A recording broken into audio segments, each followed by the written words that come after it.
Chaburu. I feel like a very loved Chaburuco. It's nice. Thank you. All right, okay, very good. All right, so this is, it's sort of a follow-on from yesterday's workshop. I know I see some familiar faces that were in the workshop. I may repeat one or two things because, of course, not everyone was in the workshop, but it's kind of like the, too long didn't read version of the workshop. So, but we'll touch on some interesting other timeline issues. So, yeah, I mean, a lot of this has kind of come from this kind of fear a lot of developers have that, like, the industry, the sky is falling, everything's burning, all the layoffs, it's very challenging to find success.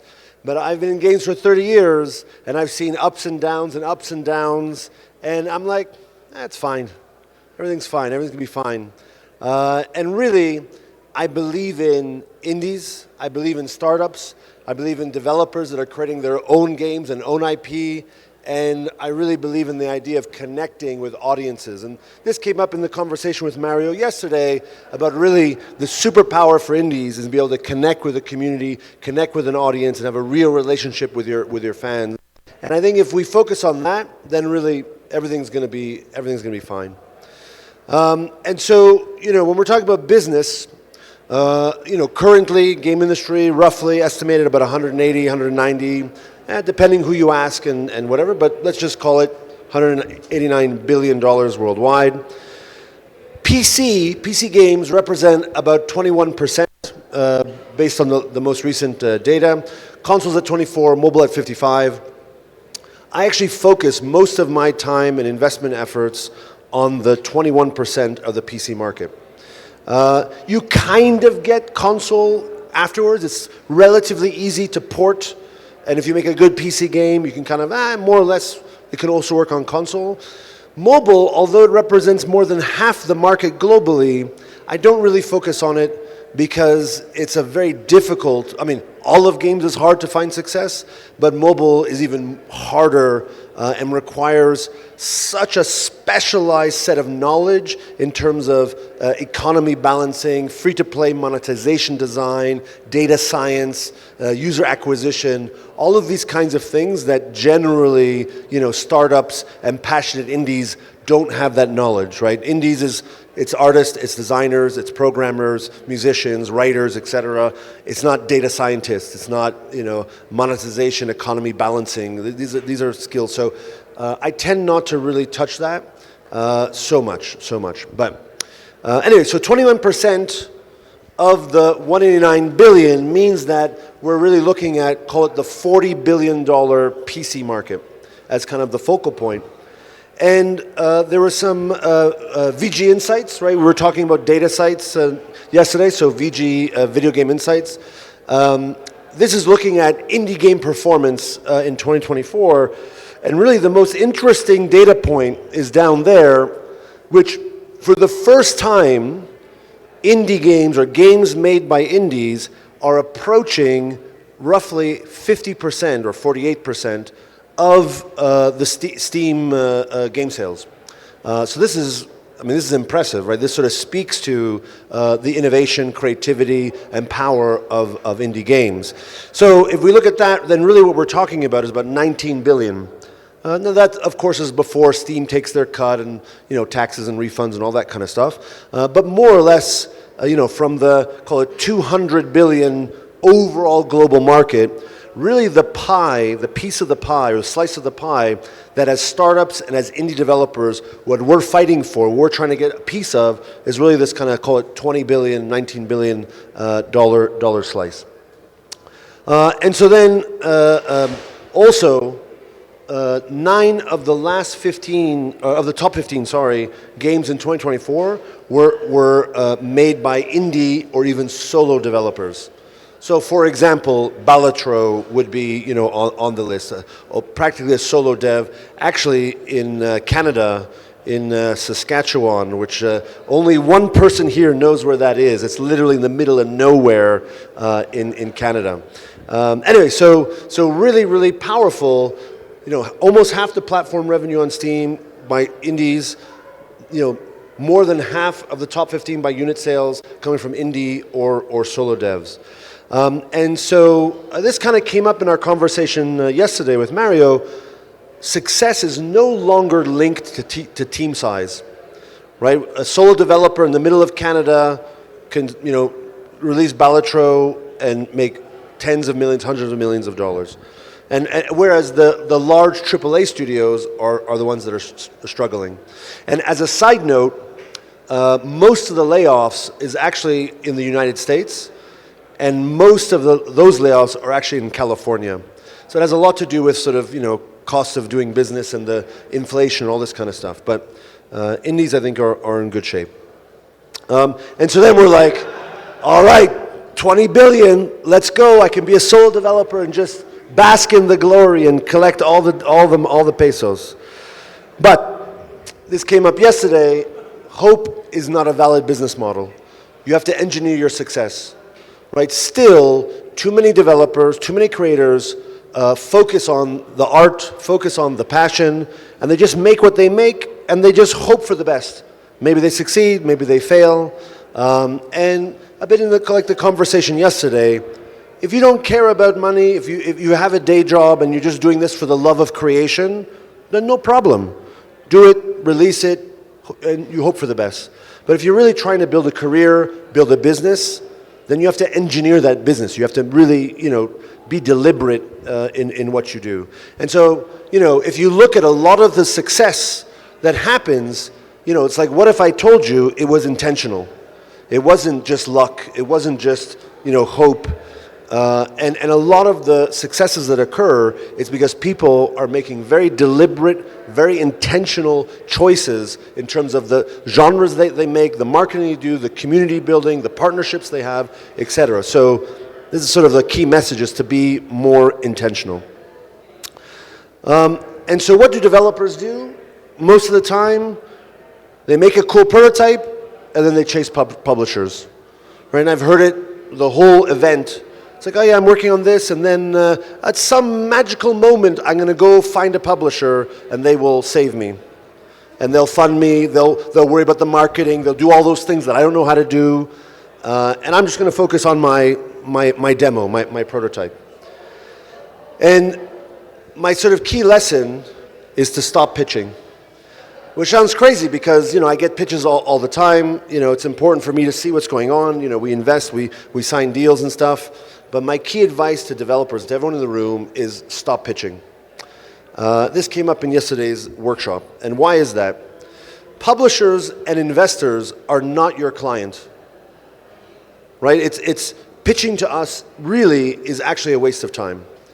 You think you want money, you want funding, so you're going to come pitch us.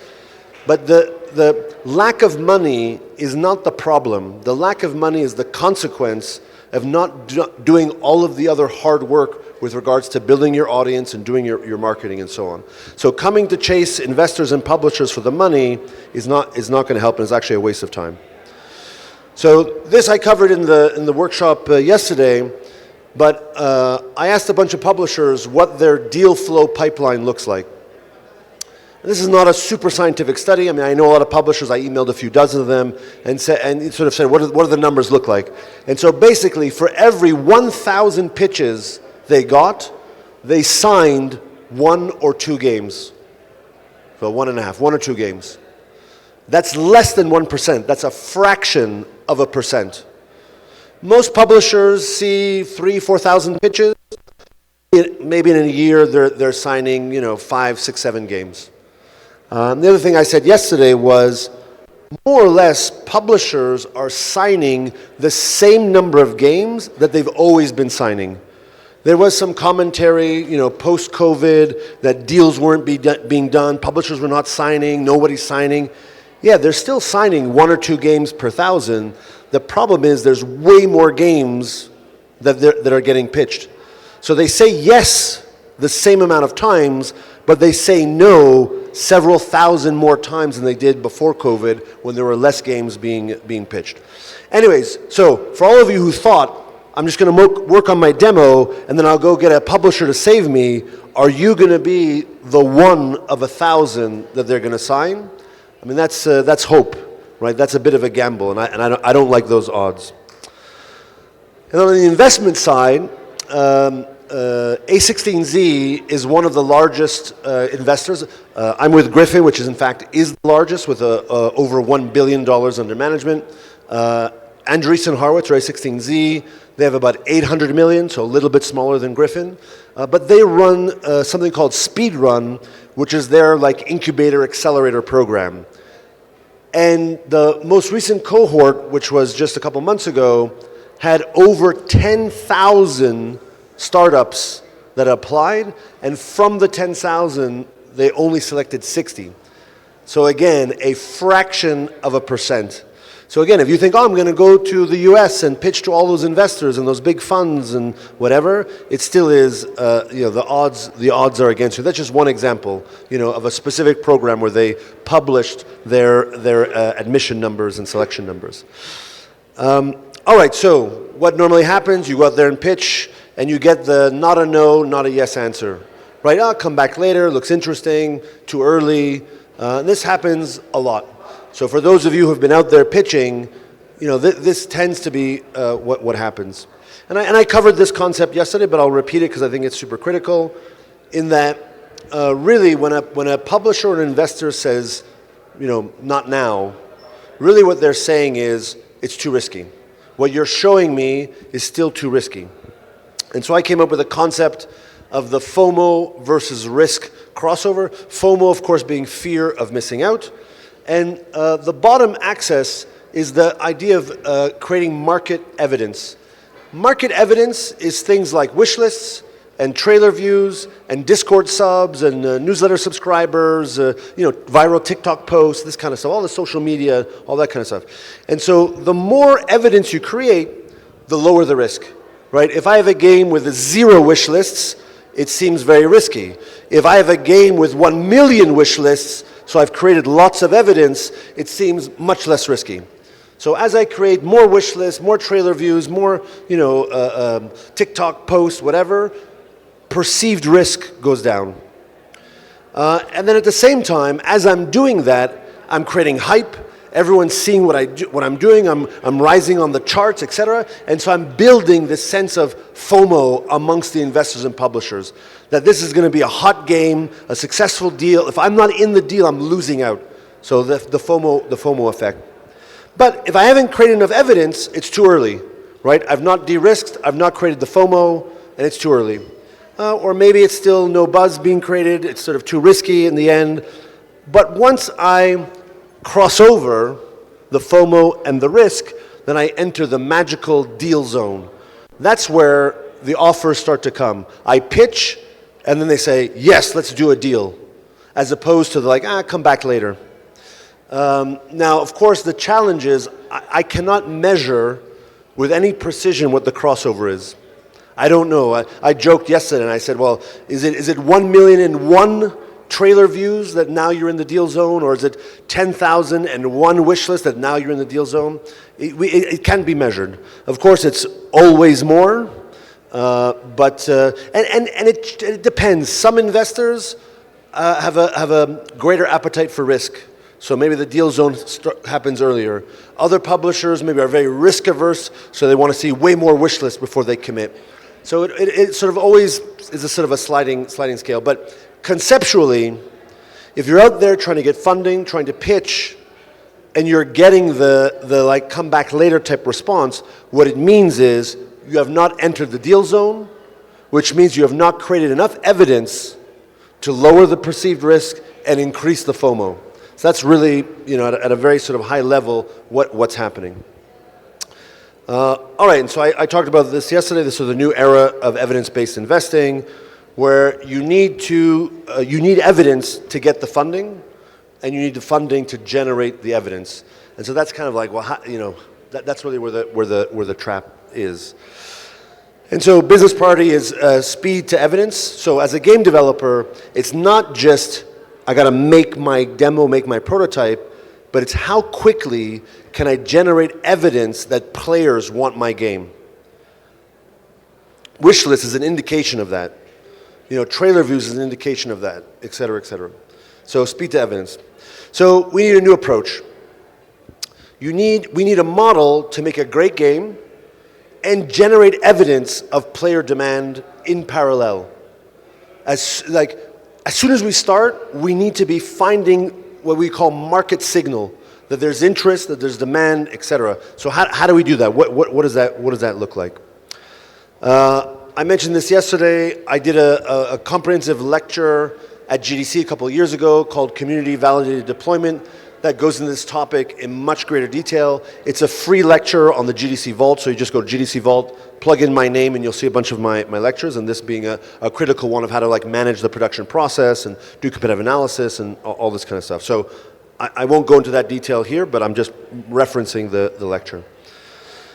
And so I'm starting to work on what I'm calling the new timeline for success for indie developers. And just as some setup notes, as we said earlier, this is a PC-first approach. Consoles can come later. If you're a blockbuster success, then maybe we launch on mobile, but it's a PC-first approach. That it's going to be using a premium pricing model. So basically you're making a Steam game and you're going to charge $15, $20, $30 or whatever. And for purposes of the timeline, I'm going to use 18 months, so a year and a half. Shorter is better. I start getting nervous if I see timelines or schedules from developers that are like 2-3 years. This starts to make me nervous because who knows what the industry is going to look like, what the market's going to look like, what platforms are going to look like next year, never mind 2-3 years into the future. But for the purposes of this exercise, let's assume we're looking at an 18-month start to finish timeline. And you can sort of take the same ratios. If you want to do 1 year or 9 months, you just kind of, like an accordion, you just sort of collapse the timeline. All right, so month one. So we're going to kind of go month by month. Month one is you're doing concepting. So we're sitting down and we're starting a new project. And so what are we doing, right? We're brainstorming new ideas. Hey, what are we going to work on? What's the next game? Or what's our first game? You have to do market research at that point.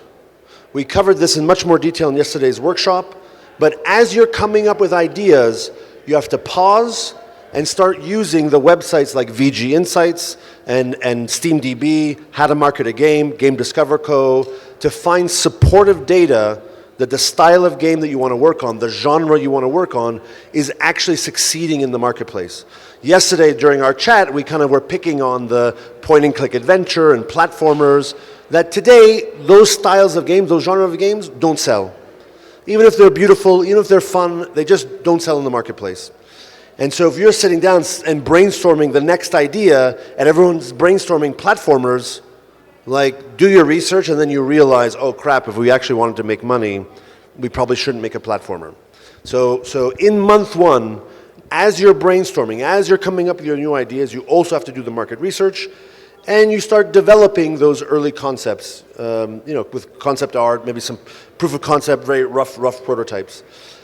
And you have to validate those concepts on your socials and your community.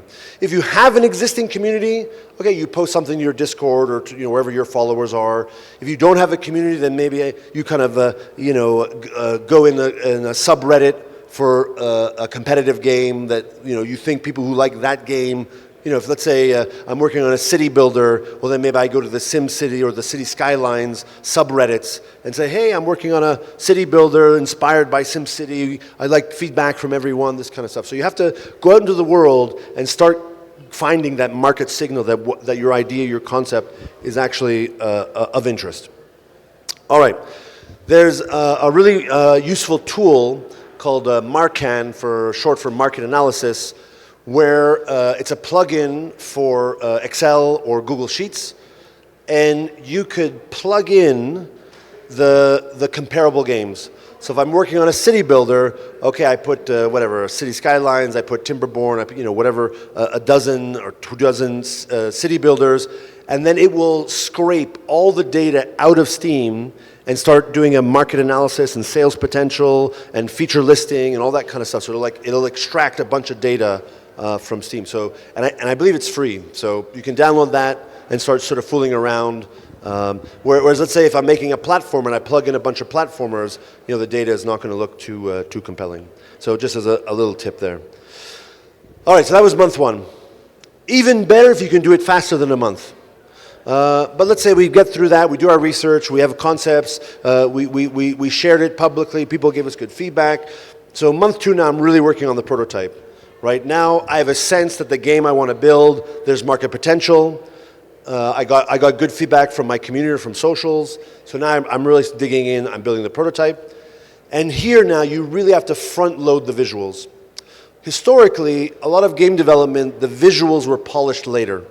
Right? You focus on the systems, the mechanics, core underlying technology, getting the engine, all the tools together, and we'll make it pretty later. Unfortunately, because we have to go, to the market and get a positive signal from future customers, future players, we kind of have to make things pretty much earlier in the process.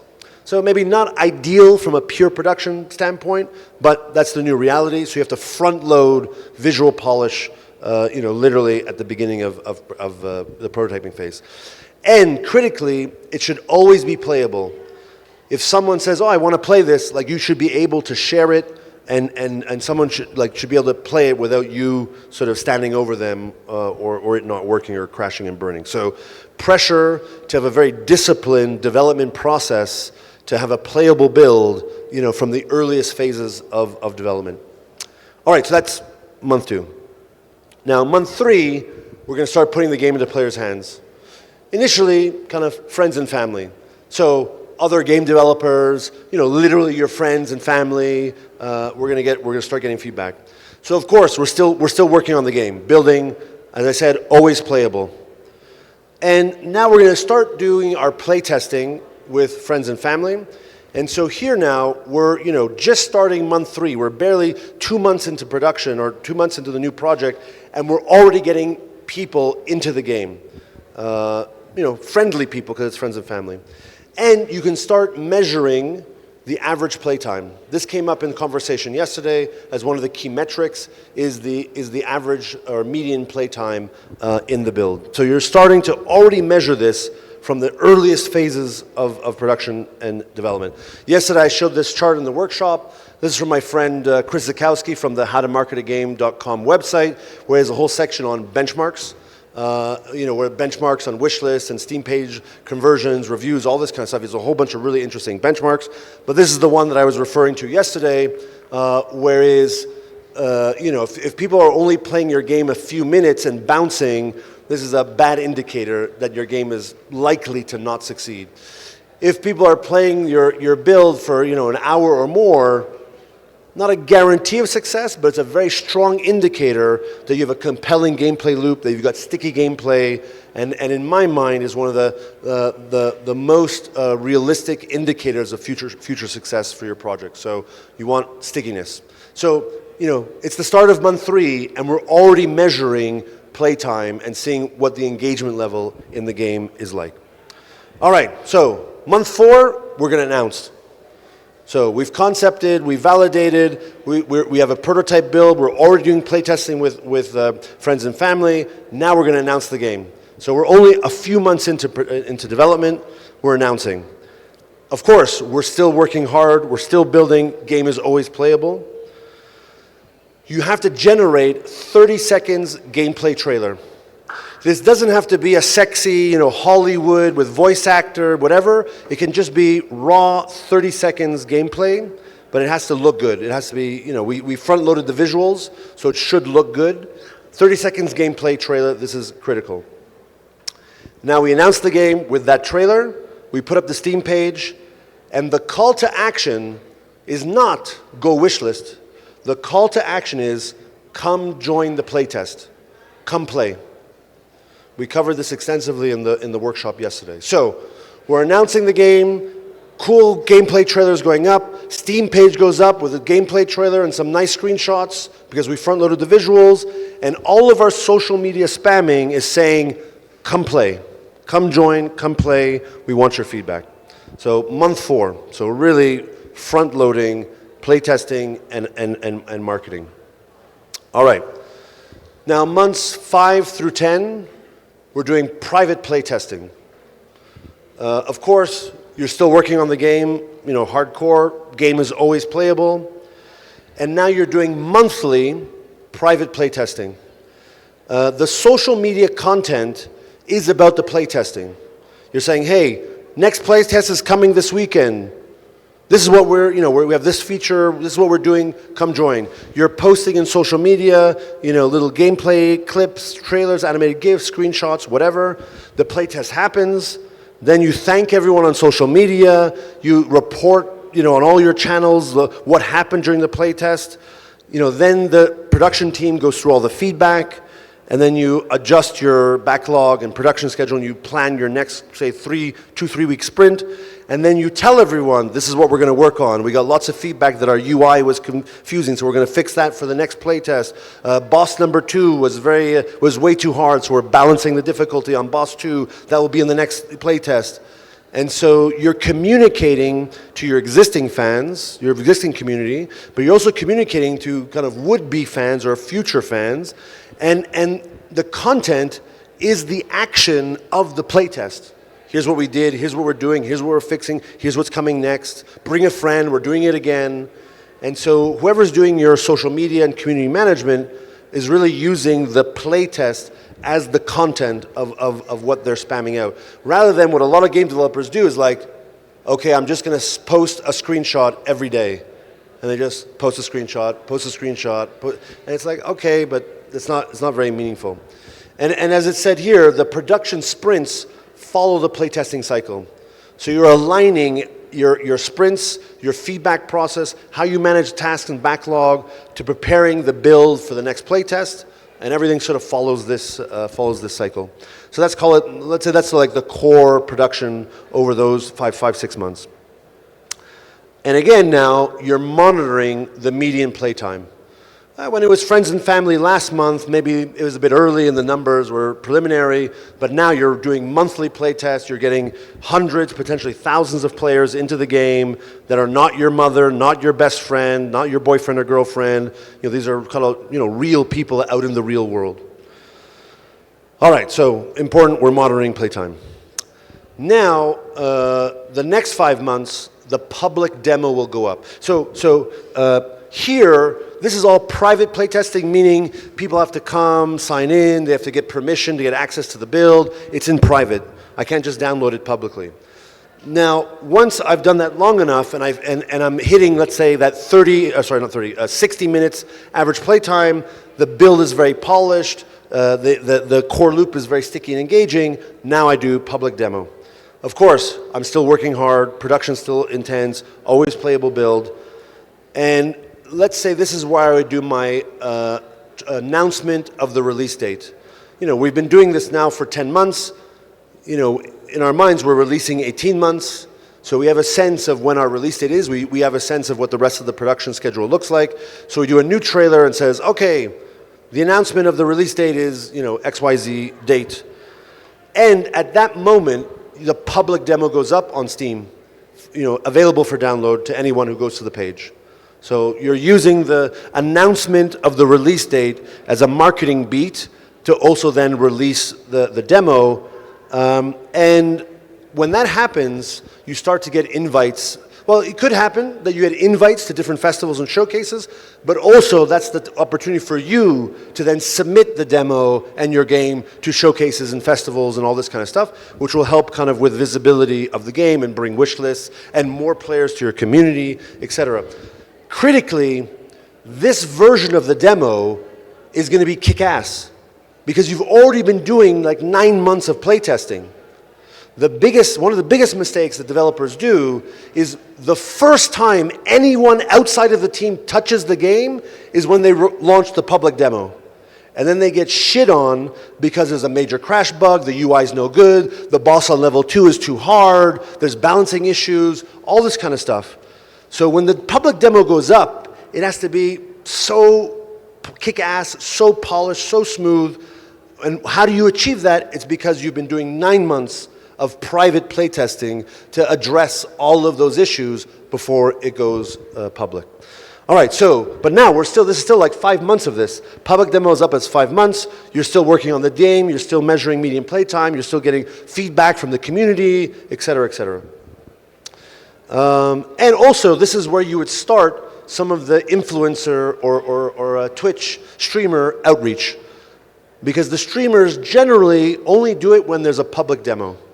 And some streamers, even without you asking, will go and grab they're looking at new demo releases and they'll play it. And if they get a strong response from their fans, they'll play it more.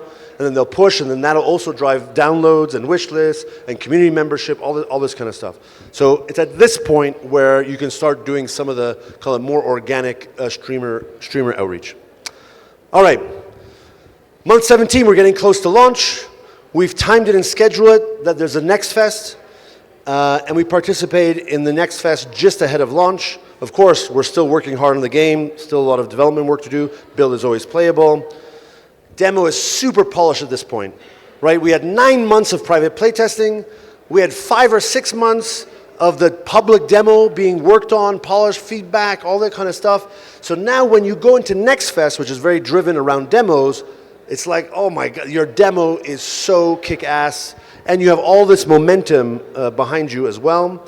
And now this is where, when you're Next Fest, then you really reach out to all the streamers, and you use the key mailers and that kind of stuff to say, hey, our awesome demo is up, come play, and that helps you kind of catapult into the Next Fest rankings.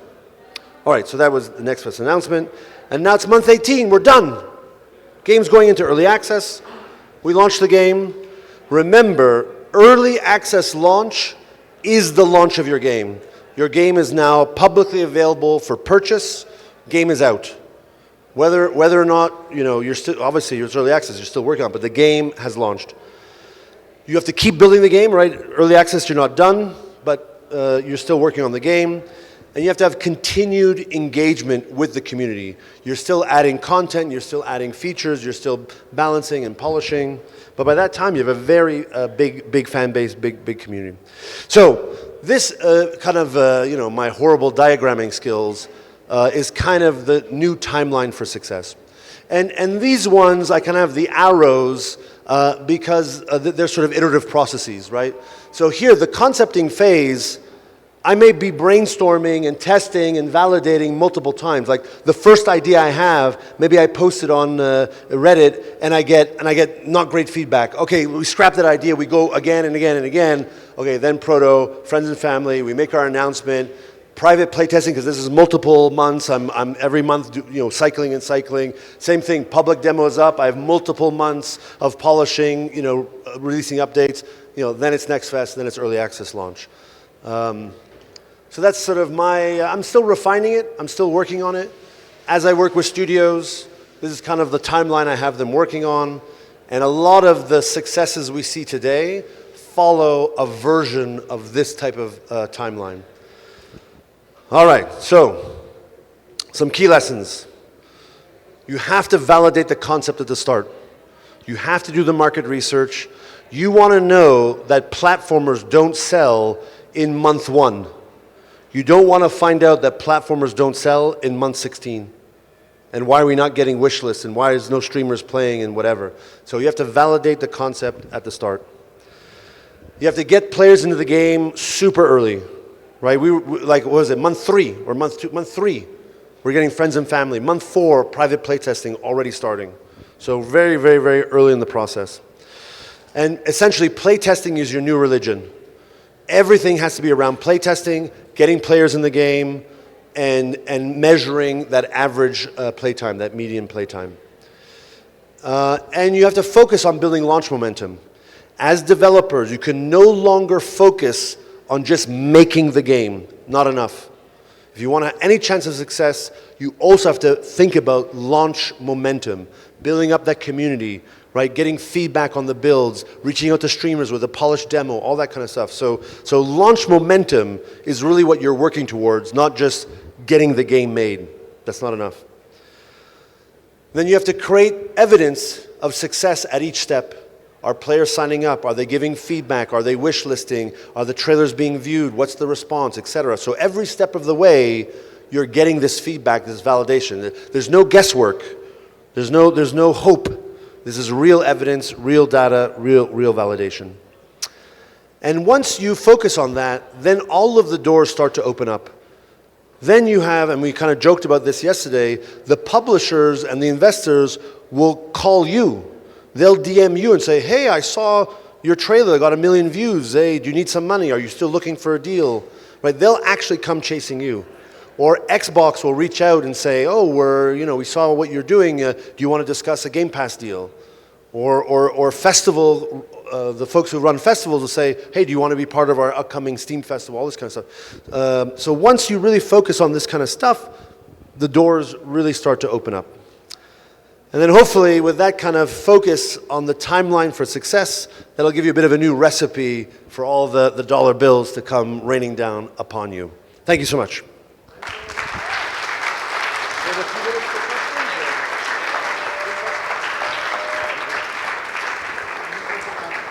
All right. Yeah. We'll take a couple of questions. All right. As always, I have a question with you, Jason.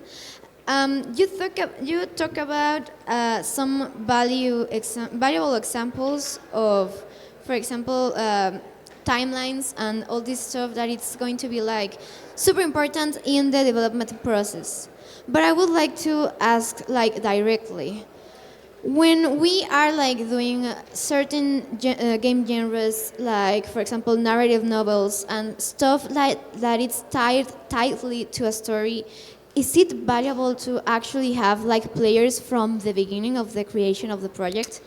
Because as I recall, stories tend to just get told once. Correct. So, are you trying to make money?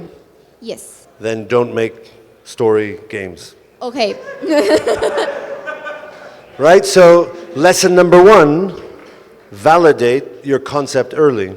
Okay. So if you wanted to make a short linear narrative game that is only told once, you would have done the research and said, oh crap, it's hard to build a community, I can't do this whole demo thing because I ruined the story, and it's short, and Twitch poisons the game because then people watch it once and then they don't buy it because I watched the stream. So if you had that idea and did the research would have already told you, don't do that, and you'll already be on your next idea. Okay. So a lot of these processes don't work with every genre because not every genre is commercially viable. Thank you very much. Very good.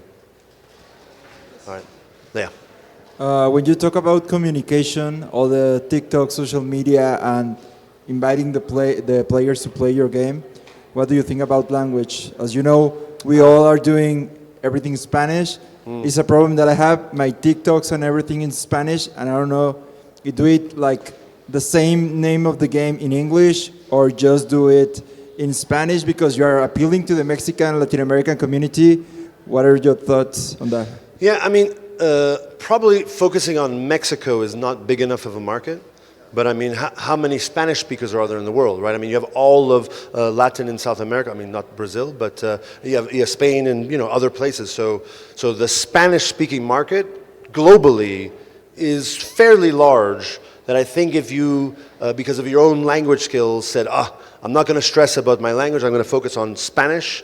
I think you can still do a lot of the validation, build a community, get the early playtesters at sufficient volume. But you can't just be Mexico. I think Mexico, the market alone, is not big enough.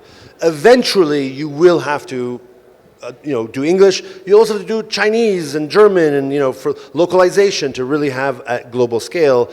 But let's say in the early days of that smaller community building and playtesting, I think it's fine. Spanish is a large enough language that I think you're okay.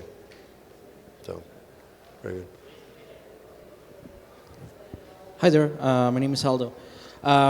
This is like kind of like a long question, I guess, but it's like I'm making a consumable 2-hour game. However, this game is gonna like try to launch every like 3-4 months. It's like launch a lot of consumable games. It's like that's like the strategy. And the gameplay sessions we've been having with some users are about 25 minutes. And the question is it recommended to do like private demos or skip some steps of this pipeline? So you're doing short consumable games, Yes. but releasing many of them in fast, like every couple of months. Correct. And this is going to be on It's- Steam. Yes, it's validated. Those games kind of like sell. Okay, you don't make millions, but you make. Yeah, well, you can do it fairly quickly in a very Yes. disciplined manner. Are they all like horror games? Are they all in the same theme? Yes, mystery, Mystery. horror, suspense. Yeah, I mean, this is a very sort of specific model and requires much more on the sort of discipline of production to get things out fast and inexpensively, because the ROI on any one of those is relatively small. But if you can do it fast and cheap and, you know, every 2 months, then you can kind of stack the returns. I mean, I would still... I mean, I haven't really tried to work on this particular problem, but I still think there's value to have play testers that are kind of pre-playing each of the next ones, so that, you know, you don't want to just launch and no one else has played the game.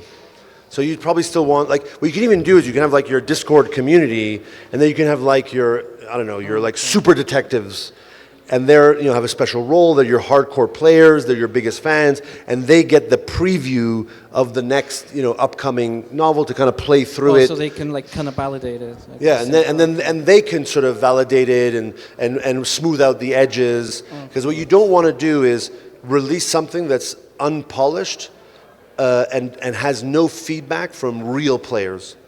You know, because us as game makers, sure, we can polish to a certain extent, but it's our own stuff, and we like, it's in our brain, and we can't really find the rough edges and stuff. So you always need that external input. So the way I would do it is you have like a, you know, like a VIP program, and as part of, you know, like on Discord, and they get access to the upcoming, you know, editions to give feedback. And then that's part of your process, right? Like the team is launching one, the next one's ready to go, the third one is sort of being finished. That's the one that you send to the VIPs to kind of play through and validate as the team's starting the fourth one. Correct. Like, you know, this kind of stuff. So you kind of have it all, like, it's like an assembly line. You have it all planned out. But I mean, it's a very specific case, and again, it comes down to the discipline of production, so that it's like every one of them costs you $5,000 because you're only going to make $10,000. And if you do enough of those quickly and over time, then it can add up to a lot. But if you spend 3 years and $1 million and the likely outcome is $10,000, then you're out of business very fast. Okay. So I mean, just super quick, that's kind of where my brain goes. Okay, thank you. Perfect. Good luck. All right, okay, Mario. I have a question for you, but first I want to thank you for you coming, my friend. Oh, no, thank you. Un aplauso para este señor, por favor. Yeah. I'm here because of Mario. Mario called me and said, "Hey, you want to do me a favor?" And I'm like, "Oh, it's Jalisco." You owe me a couple. Do you want? I'm like, tequila. Okay, it's an excuse to come to No, Jalisco. seriously, guys. I mean, these gentlemen here, and I said that yesterday, but there are ecosystem builders and Jason Della Rocca. I've seen that with my own eyes 15 years ago in Brazil when I met him. So it's great to have you. So hopefully it's not going to be the last time. So the question I have for you that I'm sure that many of these guys will appreciate, I think, is let's say that they do everything that you said, like they follow the timeline from month 1 to 10, they are like following the fucking book completely. But average time of gameplay is still at 10 minutes or 15 minutes. You're in trouble. Why? Why that happens? Because that problem is massive. Yeah. I'm thinking in a common, really good developer from Israel that you and I met, and a couple of others from Canada and the US, etc. They do everything on the market, on the concepting, on the prototyping, on the kind of market validation, community building, but the game is crap or what? What is happening there? Well, I mean, so this is why these things here are kind of, you know, cyclical or iterative. And the reality is, although on the, you know, in the slides I said this is month, I don't know, whatever, 5 to 11 or whatever, you cannot proceed to the next step unless you're hitting the 60 minutes, Like if you're doing this and it's like, shit, it's 10, now it's 15, maybe it's 20. Like you have to keep going. You're not ready for the next step. Yeah. You're not ready for the next step.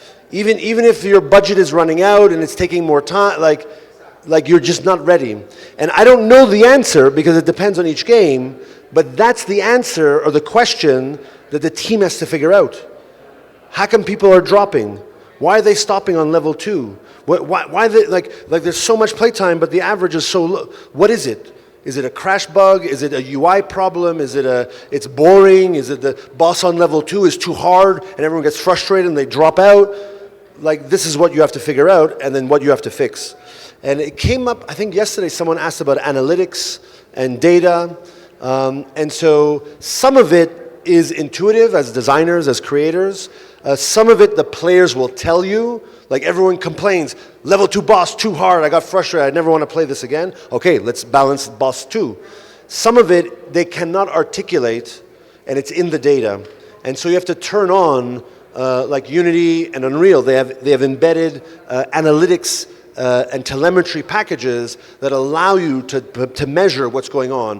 Where are they dying, where are they dropping, how long they're playing, all this kind of stuff. So that could be a whole other workshop is on in-game telemetry and analytics. Although there is a guy from Unity. Where's Dan? Dan from Unity is here. You can go jump on Dan from Unity, and he'll be able to give you a quick insight on telemetry. But so this becomes an important part, so you can answer the question of like, well, why are they not playing? Why are they dropping? What?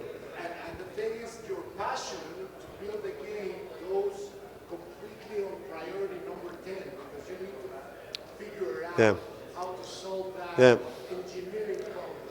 Yeah, but so exactly, like it's so critical to figure out what's going on, but it also provides focus for the team, right? Like it's not we're just making stuff and spamming screen. It's like we have a problem and the session time is not long enough. It's not engaging. Our game loop has a problem. Okay, all minds on that, we fix it.